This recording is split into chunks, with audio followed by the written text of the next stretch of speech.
Assalamualaikum warahmatullahi wabarakatuh. Selamat sore waktu Tripoli, kawan-kawan semua. Apa kabar? Semoga sehat selalu. Saya Imas Anjas Sasmita Ningruh, mahasiswa International Islamical College Tripoli, Libya, tahun 2, juga selaku Wakil Presiden KKM Libya periode 2021-2022.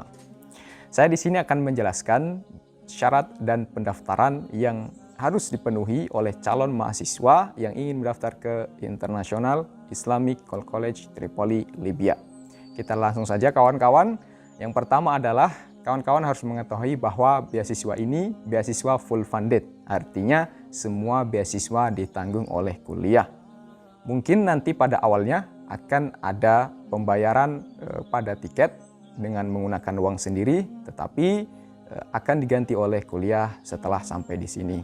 Kita langsung saja, fakultas yang tersedia yang di International Islamic College ini adalah yang pertama Fakultas Dirosat Islamiyah, memiliki 2 jurusan, yaitu jurusan Syariah Islamiyah, juga jurusan Dakwah dan Peradaban. Yang kedua Fakultas Bahasa Arab, memiliki 1 jurusan saja, yaitu jurusan Sastra Arab. Dan yang ketiga, fakultas yang terakhir adalah Fakultas Ilmu Umum, memiliki 4 jurusan, yaitu jurusan Akuntansi dan Perbankan, jurusan Ekonomi, jurusan Teknik Informatika, dan jurusan Komputer. Kawan-kawan nanti sebelum mendaftar dan mengirimkan berkas harus mencermati dulu jurusan mana yang akan kawan-kawan pilih. Karena ini juga akan menjadi tujuan bahwa kenapa kawan-kawan harus ke sini. Apakah ingin belajar bahasa, apakah ingin belajar ilmu syariah, atau ingin belajar ilmu umum. Kawan-kawan, kita lanjut ke syarat dan ketentuan yang kawan-kawan harus penuhi untuk mendaftar ke International Islamic College Tripoli, Libya. Syarat yang pertama adalah calon mahasiswa harus memiliki ijazah SMA sederajat dengan minimal nilai akhir 75 atau jayyid jiddan. Di bawah nilai ini kemungkinan diterimanya di sini akan sangat kecil. Jadi kawan-kawan yang masih SMA kelas 3 usahakan perbaiki nilainya dan jadikan tahun terakhir ini sebagai tahun yang sangat menentukan kehidupan kawan-kawan semua, yaitu bisa mendaftar dan bergabung ke International Islamic College. Syarat yang kedua adalah calon mahasiswa memiliki paspor minimal berlaku untuk 4 tahun. Nah, kawan-kawan juga ini harus diperhatikan karena banyak sekali mahasiswa yang datang ke sini paspornya akan segera habis. Nanti akan menyulitkan kawan-kawan, dan kawan-kawan boleh segera extension dan memperpanjang paspornya jika sudah memenuhi batas waktunya. Dan perlu juga kawan-kawan mengecek setiap saat bahwa paspor itu apakah bisa digunakan lagi atau sudah kadaluarsa. Dan yang ketiga adalah mahasiswa tidak boleh melebihi 23 tahun. Kawan-kawan yang umur 30 ke atas, mohon maaf, kemungkinan diterimanya mungkin juga akan sangat kecil. Dan yang keempat, calon mahasiswa memiliki surat keterangan sehat dari dokter dan surat bebas penyakit menular, HIV AIDS, dan hepatitis. Surat ini harus diambil dan dikeluarkan dari lab rumah sakit. Tidak cukup dari surat puskesmas saja. Kawan-kawan harus memperhatikan detail ini. Dan yang terakhir adalah calon mahasiswa belum menikah. Ya, kawan-kawan yang masih jomblo silahkan. 4 syarat yang pertama tadi sudah terpenuhi. Dan syarat terakhir ini boleh memacu diri Anda supaya bisa mendaftar ke sini. Bagi kawan-kawan yang sudah menikah, mungkin ada baiknya nanti bertanya langsung kepada Instagram KKMI bagaimana persyaratan yang kelima ini, apakah masih bisa diakali atau tidak. Oke. Dan selanjutnya kita masuk ke berkas. Tadi kita sudah membahas tentang 5 syarat ya. 5 syarat ini sebelum memasukkan berkas maka harus dipenuhi. Berkas-berkas yang wajib ada dan tidak boleh tidak ada adalah yang pertama, surat pernyataan akan mematuhi seluruh peraturan yang diberlakukan kampus jika diterima. atau biasa disebut dengan ta'ahud ya.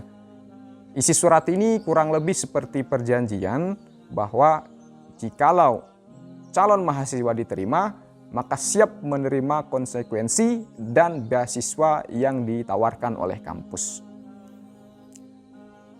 Berkas yang kedua adalah ijazah asli dan transkrip nilai SMA atau sederajat yang dilegalisir oleh Kemendikbud atau Kemenlu. Ya, ini boleh salah satu di antara keduanya, Kemendikbud atau Kemenlu, dan wajib dilegalisir.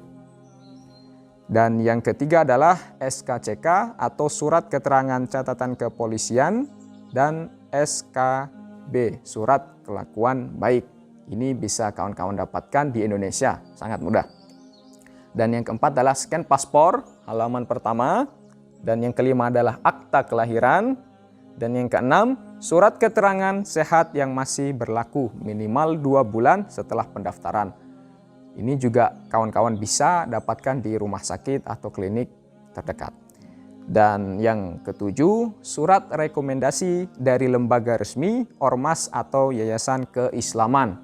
Bagi kawan-kawan yang tidak berafiliasi dengan lembaga ataupun yayasan tertentu, mungkin boleh meminta surat rekomendasi dari tokoh, baik itu tokoh masyarakat ataupun tokoh lembaga pendidikan yang ada di Indonesia. Dan yang terakhir adalah pas foto disiapkan minimal 8 lembar ukuran 4x6. Oke kawan-kawan, dari 8 berkas tersebut silakan diterjemah ke dalam bahasa Arab ke penerjemah yang tersumpah yang diakui oleh hukum di Indonesia. Dan setelah itu dijadikan dalam satu PDF dan dikirim ke link atau Google Form yang telah disediakan oleh kampus. Bisa dilihat di bawah ini ya. Oke. Setelah ini akan ada sesi kedua yang akan dipandu oleh Saudara Fikri Ramadan. Penasaran kan? Tetap pantengin YouTube dan IG KKMI Libya. Sebelum kita akhiri, ada pantun. Kalau ada sumur di ladang, boleh kita menumpang mandi. Kalau ada umur panjang, bolehlah kita berjumpa lagi. Sekian dari saya. Wassalamualaikum warahmatullahi wabarakatuh. Bismillah, assalatu wassalamu ala rasulillah, amma ba'd. Perkenalkan, nama saya Fikri Ramadan, mahasiswa S1 di Kuliah Dakwah Islamiyah Libya. Saat ini saya menjabat sebagai Ketua Departemen Pendidikan dan Perpustakaan di KKMI Libya. Di sini insya Allah dalam kesempatan kali ini saya akan memberikan sedikit tips-tips untuk antum semua yang ingin mendaftarkan diri ke kampus Kuliah Dakwah Islamiyah Libya. Ataupun mungkin apa aja sih sebenarnya yang perlu diperhatikan ketika antum ingin diterima di kampus Kuliah Dakwah Islamiyah Libya ini gitu. Ya. Oke, kita masuk ke tips yang pertama, yaitu usahakan antum selalu update mengenai informasi tentang pendaftaran kampus Kuliah Dakwah Islamiyah Libya. Nah, untuk mendapatkan informasi yang lebih rinci dan lebih detail, antum bisa follow akun resmi media sosial KKMI Libya di IG ataupun di Facebook. Tinggal tulis KKMI Libya, nanti antum akan menemukannya. Nah, kenapa harus follow akun media sosial KKMI? Karena terkadang di beberapa tahun ada beberapa perubahan mengenai peraturan atau persyaratan. Nah, begitu. Dan bukan hanya sekedar informasi mengenai pendaftaran, juga setiap tahunnya KKMI Libya rutin membentuk tim panitia pendaftaran mahasiswa baru gitu. Nah, yang dimana lewat panitia itu antum bisa bertanya ataupun berkonsultasi mengenai berkas ataupun bagaimana nanti teknis muqabalahnya begitu. Kita masuk ke tips yang kedua. Tips yang kedua ini yaitu pastikan antum mengirim berkas sesuai dengan apa yang diminta oleh kampus Kuliah Dakwah Islamiyah Libya. Jangan sampai mengirimkan berkas tidak sesuai ataupun kurang dari yang diminta. Karena antum akan memasuki tahap wawancara kalau berkasnya sudah lengkap begitu. Nah, untuk tips untuk berkas ini perlu diketahui juga bahwa kampus Kuliah Dakwah Islamiyah Libya ini sangat memprioritaskan para penghafal Al-Quran. Nah, jadi untuk antum-antum yang punya hafalan 30 juz, 20 juz, ataupun berapapun itu, dan antum punya sertifikatnya, antum bisa disertakan di berkas yang antum kirim. Nah, ataupun antum pernah mengikuti lomba atau lomba musabaqah Al-Quran, MTQ, ataupun pidato berbahasa Arab, mungkin bisa juga disertakan di berkas-berkas yang antum kirim, yang insya Allah itu akan menjadi nilai plus bagi antum di mata para penguji atau penyeleksi.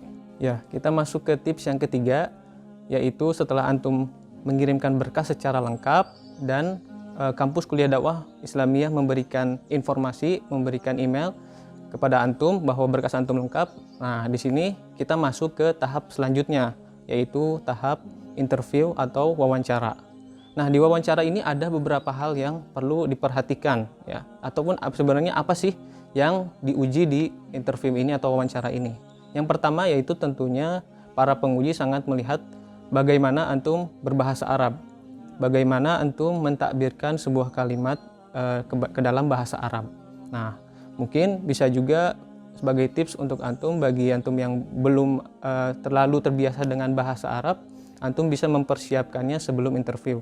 Bagaimana antum memperkenalkan diri dalam bahasa Arab, bagaimana antum berbicara dengan kosakata sehari-hari begitu. Selain berbahasa Arab, para penguji juga tentunya akan melihat kefasihan antum dalam membaca Al-Quran, ya. Jadi di wawancara ini antum akan dites Al-Quran secara hafalan ataupun secara baca kalau antum tidak punya hafalan Al-Quran begitu. Semakin banyak hafalan yang antum punya tentunya semakin bagus di mata para penguji begitu. Nah, jadi sebelum masuk wawancara ini ataupun sebelum antum melakukan interview, persiapkan bacaan Al-Quran ataupun hafalan terbaik antum. Ya, selain berbahasa Arab dan juga hafalan Al-Quran, tentunya antum akan dites mengenai sakofah Islamiyah ataupun pengetahuan dasar tentang Islam. Nah, adapun di sini untuk tipsnya mungkin antum bisa sebelum interview 1 minggu atau 2 minggu sebelum interview antum bisa mulai membaca-baca buku mengenai sejarah, fikih, akidah ataupun berbagai kitab-kitab yang lainnya untuk mempersiapkan di wawancara. Kemudian setelah antum berhasil mengikuti interview atau wawancara itu, dan antum sudah berusaha sebaik mungkin, sebisa mungkin. Yang terakhir yaitu tentunya jangan lupa untuk bertawakal dan banyak berdoa kepada Allah. Karena sesungguhnya ketika Allah telah mentakdirkan antum untuk belajar di suatu tempat, insya Allah akan memberikan jalan untuk bagaimana antum bisa mencapai tempat tersebut. Begitu. Mungkin hanya sedikit dari saya, sedikit tips-tips untuk antum yang ingin mukobalah di kampus kuliah dakwah Islamiyah Libya. Kurang lebihnya mohon maaf. Semoga apa yang saya sampaikan bermanfaat bagi antum semua. Wabillahi taufiq wal hidayah. Assalamualaikum warahmatullahi wabarakatuh.